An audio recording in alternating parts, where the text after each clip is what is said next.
Well, hello there, and welcome to this episode of The Terri Cole Show. I want to start this episode with a question. Do you ever feel responsible for the circumstances or the feelings of other people?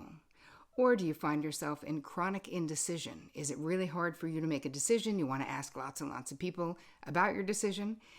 Well, if you're nodding your head yes, then this episode is for you, because I'm going to be sharing with you 5 signs that your emotional boundaries need help. So, if you're new to my channel, please introduce yourself in the comments below, because we are a friendly group and I read all of the comments. If you don't know me, my name is Terri Cole. I'm a licensed psychotherapist and I'm the author of Boundary Boss, which you can get at boundarybossbook.com. I want to say thank you so much for all of your interactions and all of your questions. And in each episode, I try to highlight someone's comment or question. So in today's episode, I'm highlighting Kathleen Angel's comment, which was under the pandemic realizations, relationships, and going back to work episode that I did recently. Kathleen says, "This is so useful. I lead a team and some of the team struggles to return after our first lockdown. This will help me support myself, but also others with their feelings regarding returning to the workspace." Well, you are so welcome, Kathleen.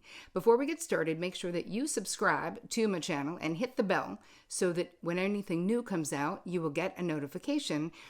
And if you like this episode, please give it a thumbs up. So hopefully other people will see that and our positive ripple can go all across the world. Because as you know, that is my dharma, is to help as many people as possible.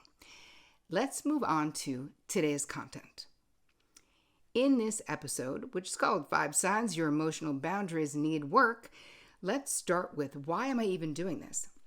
I recently facilitated at Omega Institute in Rhinebeck, New York, and of the 5 areas of boundaries, right? So we have physical, sexual, material, mental, and emotional. 97% of the people in attendance said that they struggled most with emotional boundaries. And I thought, well, if they do, so do lots of other people out there in the world. So let's start with what are emotional boundaries. So this is basically the invisible line between your emotions and your responsibilities and the emotions and responsibilities of other people. When your emotional boundaries are weak or disordered, a lot of times we can take on other people's stuff and feel like it's our stuff or our responsibility to fix it. Disordered emotional boundaries also can mean that you feel guilty a lot about how someone else feels or that they don't like what it is that you're doing. Picture it this way. If you're home and your kid comes in or your partner comes in and you're in a fine mood, you're in a great mood, in fact, and they come in and they're in a really sour mood or they're upset about something, does your good mood evaporate? And now suddenly you are in it with them, whatever that situation might be. That is an indication of having disordered or weak emotional boundaries. So let's talk about what are the symptoms. Well, one symptom of having disordered emotional boundaries is chronic indecision. So do you have difficulty making a decision? Do you ask lots of people what they think you should do when you have a decision to make? Think about that. Are you always ruminating about what you did or didn't decide? Do you do copious amounts of research before you make a decision? And I don't mean the normal amount of research, because researching is smart and there's nothing wrong with doing that. But you know what I mean. If it's on your mind and you're so worried about making a mistake, this is an indication of having disordered emotional boundaries. It's exhausting being in chronic indecision, by the way.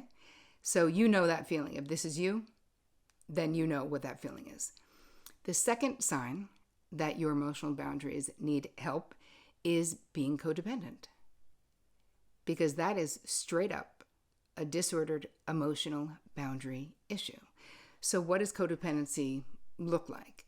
It means that you are overly invested in the feeling states, the outcomes, the circumstances, the decisions of the people in your life to the detriment of your own internal peace, maybe your financial well-being, your physical well-being.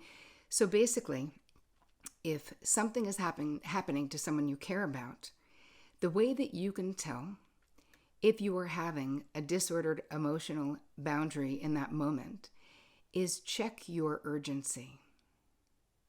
If something happening to someone you care about actually feels like it's happening to you, or it suddenly becomes your problem to quote unquote fix, you know that that is a codependent response.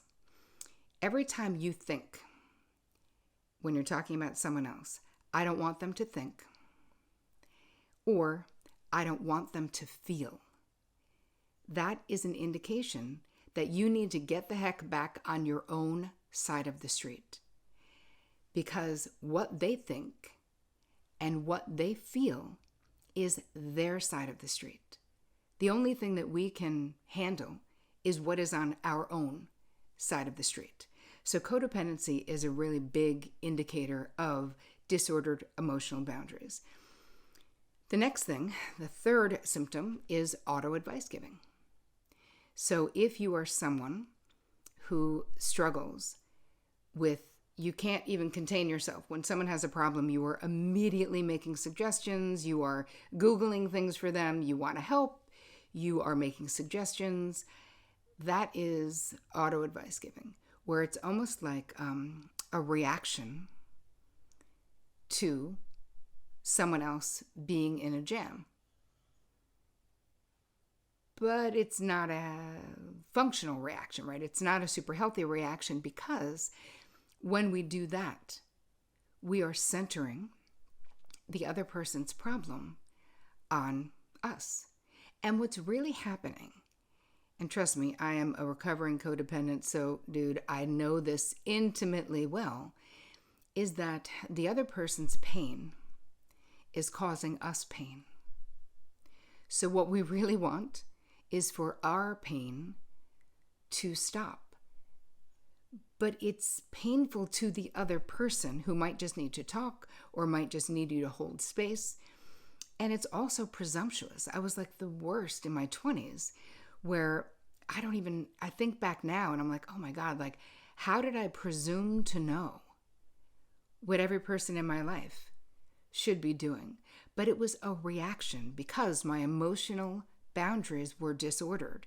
And I didn't realize until I had many years of therapy that my sister's problem really wasn't mine, and that there was a different way that I could be supportive by asking her what she thinks she should do, or what does her gut instinct say, or just letting her know that I care that she's in pain, rather than, full court press trying to fix it, as if I know what she should be doing in her life. And I don't know that. I had a very astute therapist say to me once, what makes you think you know what lessons your sister needs to learn in this lifetime? And I was like, wow, I have no idea. I literally do not know, of course. I mean, we barely know our own lessons until they're way in our rearview mirror, So that was very a rude awakening, but ultimately it was very positive, and I felt relieved, because having disordered emotional boundaries is exhausting. It's like there's no rest for the controlling, I should say, because that's really also, when we think about codependency, really it is an overt or a covert bid for control. And even though that sounds bad, it's actually true. I didn't want my sister to continue making what I thought was a mistake. We don't want our best friend marrying the person who's a jerk or whatever. And again, it doesn't mean that we can never give our opinion or have a frank conversation with those that we love. Of course we can.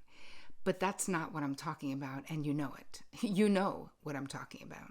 This auto-advice giving is such an ingrained behavior that you really have to want to change it. And it's about raising your awareness about that is your go-to action when someone is in pain, especially if you have been the problem solver in your group of friends, or if you were like the hero child in your family of origin, which was those were both my roles in life.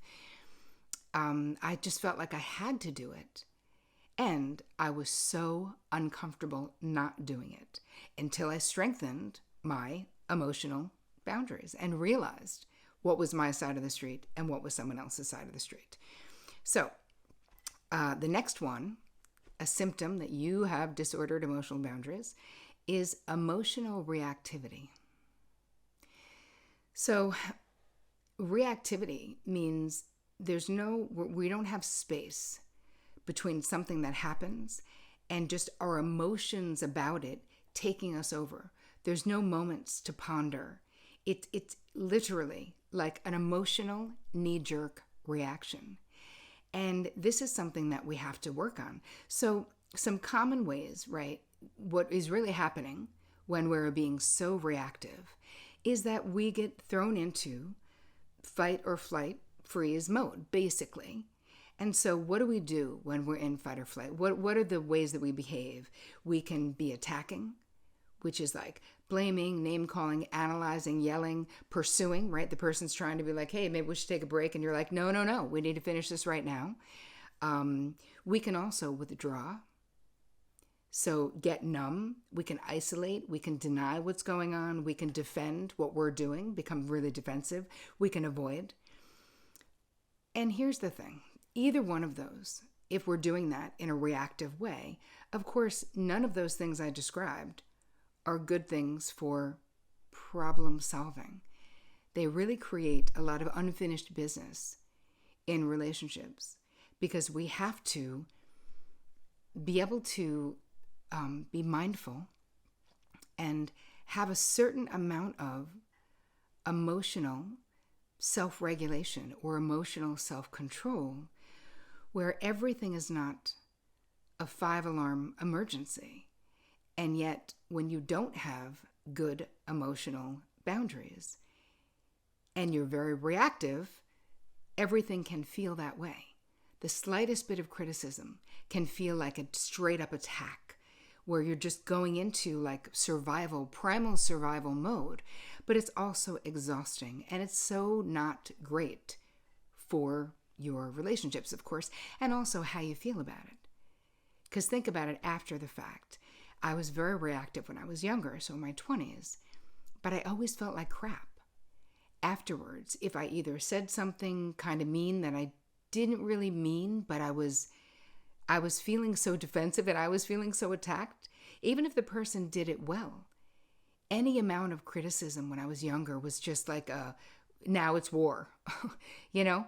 And oh my God, not only could I not problem solve effectively, I felt like there was so much bandwidth in my life being spent on attempting to repair, but not doing that effectively either because I didn't have the words. So it was like I was over-functioning, being overly nice, trying to, it's a psychological defense mechanism called undoing, where it's like, if I had a fight with my sister and we were living together, I would then, instead of really owning and apologizing, I would make her favorite dinner that night. I would buy her favorite bottle of wine and be like, how was your day? And just trying so hard to do what I learned growing up, which is to just wipe it under. I just wanted to sweep it under the rug so that I didn't have to deal because I didn't have the skills to deal. And that is extremely painful, right? It just put me in, I felt like I was in this one down position all the time from my own doing. It's like unknowingly lighting fires and being like, wow, why am I always burned? Oh, because I keep lighting fires, All right, moving into the last symptom that you have disordered boundaries is overfunctioning. So yes, it can sound like it's similar to auto advice giving, but it's actually not. This is taking on too much responsibility. It's doing things for others a lot of times that they can and should be doing for themselves. It's volunteering. It's doing things that people are not even asking you to do because it's a worth thing.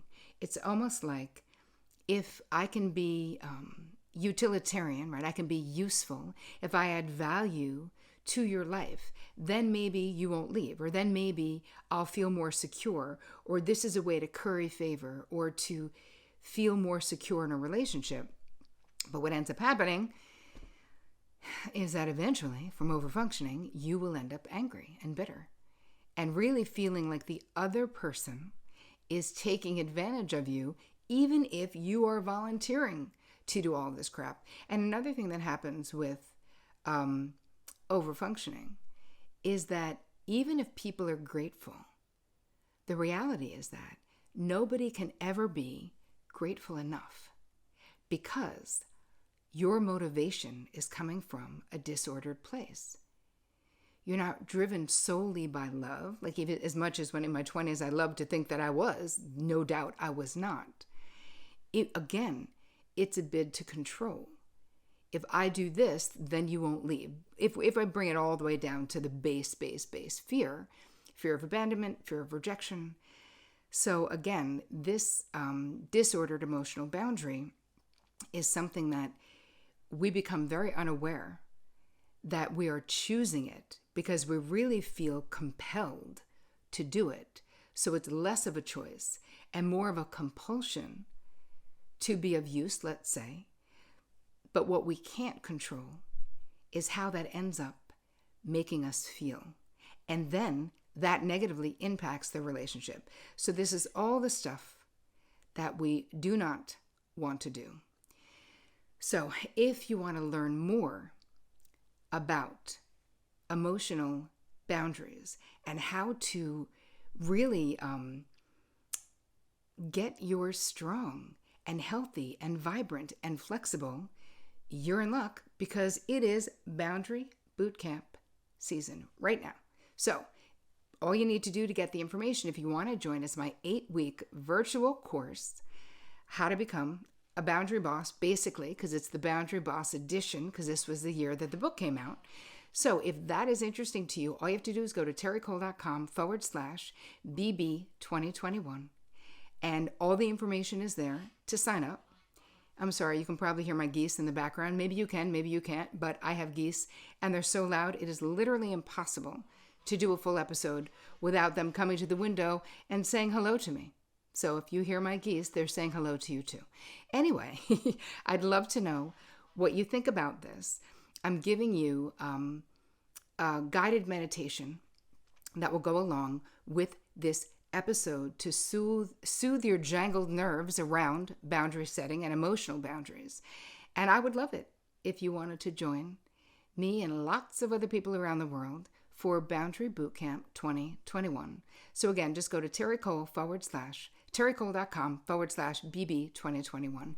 And also drop your questions here. If you like this, share it with the people in your world. You know where I am on Instagram. It's just @TerriCole. Put it in your stories. I love to repost it because the more we can get this out there into the world, the less suffering there will be. So thank you for spending time with me today.